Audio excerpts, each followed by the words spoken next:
My review of The Savior's Champion by Jenna Moreci. So, just getting this out of the way, because I know some people are going to immediately try to act like there's beef between me and her because I happen to not like her books. Spoiler alert, this is not a very positive review. Absolutely not. I have been subscribed to her. I think she's a fantastic YouTube content creator. I have no issue with her as a person, and I think her writing author-tube videos are actually quite informative. I have no problem with her whatsoever, and just because I happen to not like this book by her does not mean I think she is any less valid of a content creator, and I think her content out on YouTube is worth watching for up-and-coming authors without a doubt, because I would be mad hypocritical if I claimed that I'm going to be good at every single thing I've complained about an author not being good at here on YouTube. That's not how it works. Writing is a skill, everyone gets better, and just because you consciously know something does not mean you can write up to the level that you want already. If you want proof of that, I bet you can pretty accurately state the things you like from your favorite author's writing, but you probably couldn't recreate it perfectly. Same premise. So to any of those mouth-breathing people on YouTube who are gonna try and tweet my negative review at her, or just comment on her videos like, Daniel torched you in his review, or just comment in my videos that I for some reason somehow hate her. No, not at all. We're both adults who can take criticism. We've been YouTubers for years, me and her. Trust me, I've gotten death threats for not liking anime. I've gotten horribly creepy things sent to me on Twitter.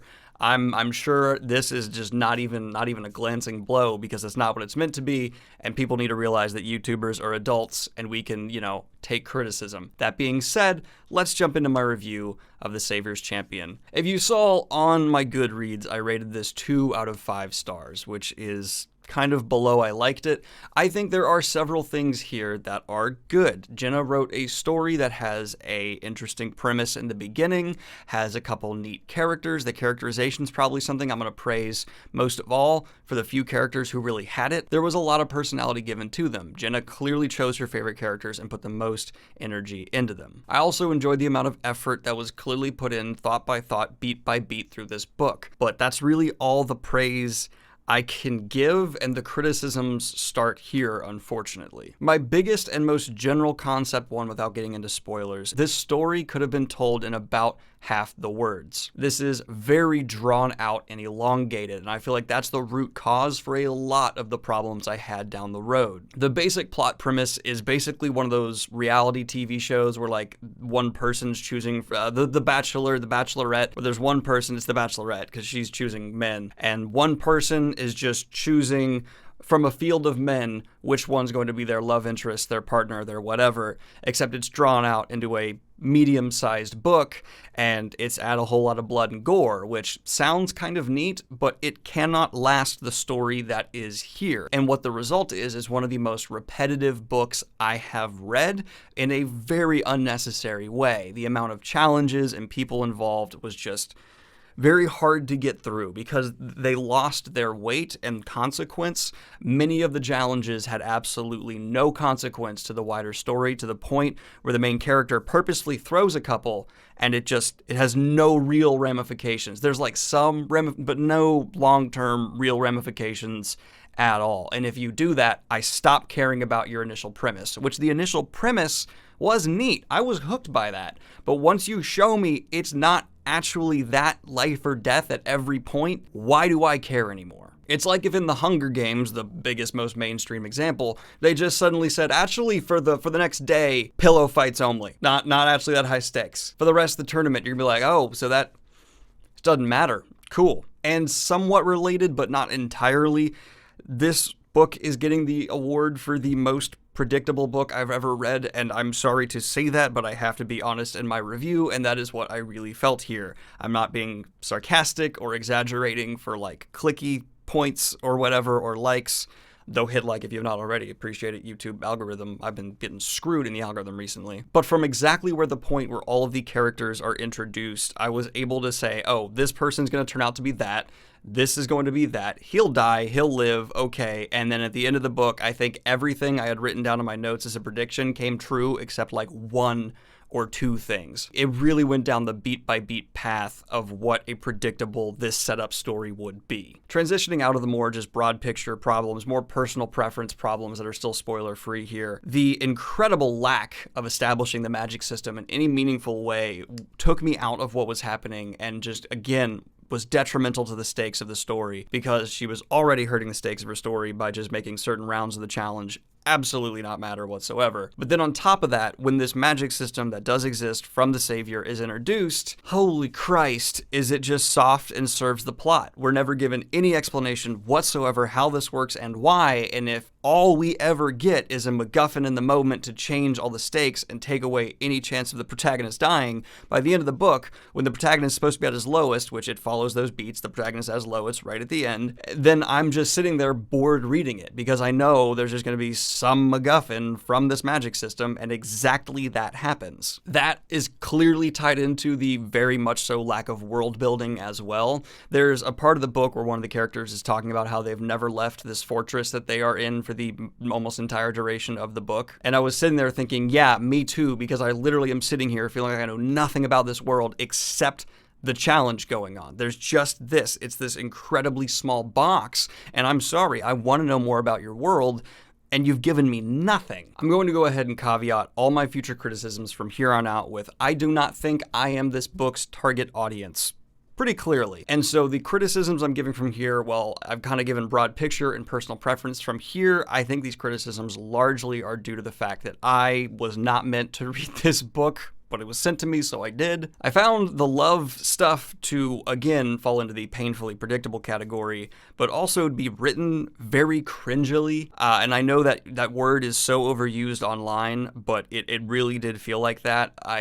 There was this like very high-end sexual energy at times, and then you turn around and the same characters feel like they're sexually neutered, which can be a reflection of how someone who I guess isn't sexually experienced could feel. I'm just incredibly tired of the virgin trope.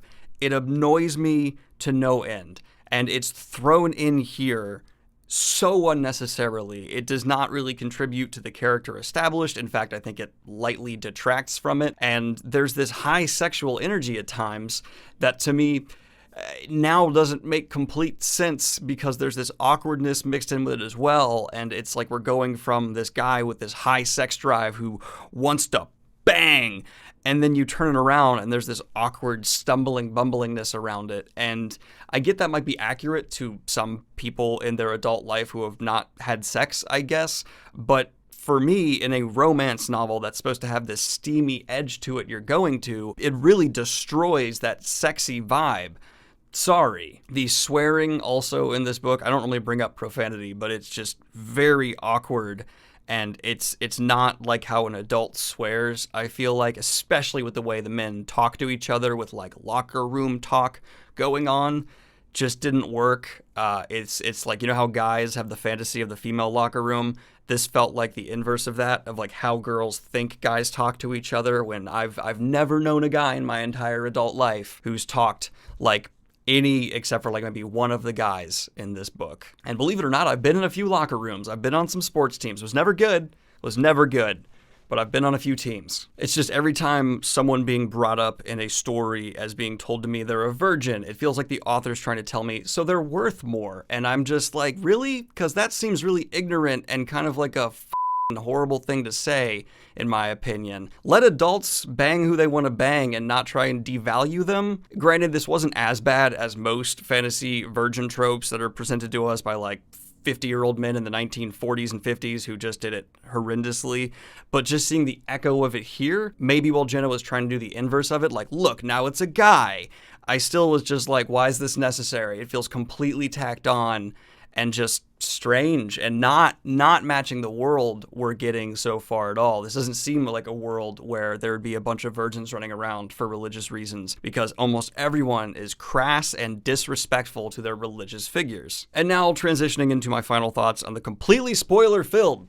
portion of this review. If you still plan on reading this, click off and you haven't read it, because I'm going to go ahead and talk about the very end here. We're given the big twist, the most oh my god signaled to you blatant twist ever. And maybe I'm misreading this. Maybe this was never supposed to be a surprise to the reader. And if that's so, I still think it was handled poorly, because having the savior not be the savior and this woman who's with the champions end up being the savior is so callable from the very beginning. We're given so many like blatant, yes, this is it things, that if you signal it that much, you need to subvert it by having it actually not be that.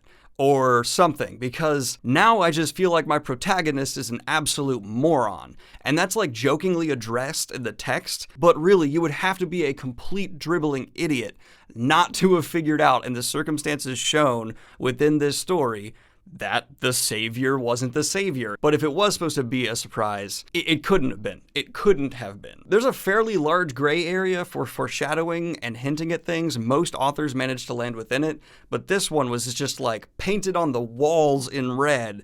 And if you're going that far, your character needs to figure it out. Otherwise, we as the reader are just left with a nitwit. I do really want to end with a couple positives here, where Jenna does have definitely a very strong authorial voice. She is someone who puts a lot of care and energy in her story, and you can clearly see that here. I think, unfortunately, she just needed someone to tell her this story needs to be cut in half, the amount of characters needs to be cut down, the amount of time spent between each challenge and then in the challenges needs to be reduced, because the premise itself cannot support, the scaffolding of your setting cannot support the larger story you're telling. It just begins to crumble. I would certainly still recommend this book to certain people. If you are into romance fantasy where the focus is 100% not on the fantasy elements and not on believability, but instead is on a virgin trope who's falling in love, go right for it, because this is actually a very good version of that. But as I said, I am not the target audience here. From me, the perspective of someone who reviews and loves low to high fantasy, this is just a complete misfire. So yeah, 2 out of 5 stars, because I did enjoy certain aspects of it, but overall, not a fan. Don't think I'll pick up any in the future, because I think it would be a mistake at this point for Jenna to try to transition and hit a different target market and a wider appeal. No, stick with the absolute love you're getting from the steamy romance fantasy people, because you have high ratings on Goodreads. People are all about it, and I think you did hit your audience. But from someone outside that sphere, not digging it. Not really. Anyway, guys, if you enjoyed this video, like and subscribe. Hit the Amazon affiliate link if you're interested in picking up this book or any others I reviewed here on the channel. And hit the Patreon if you want to support what I do here, in general. Have a good one, y'all. Peace. And of course, I want to record a special shout out to my latest high tier Patreon, whose name, if I mispronounce it, that's just sad. It's Vex. Thank you, Vex. Have a good one, man.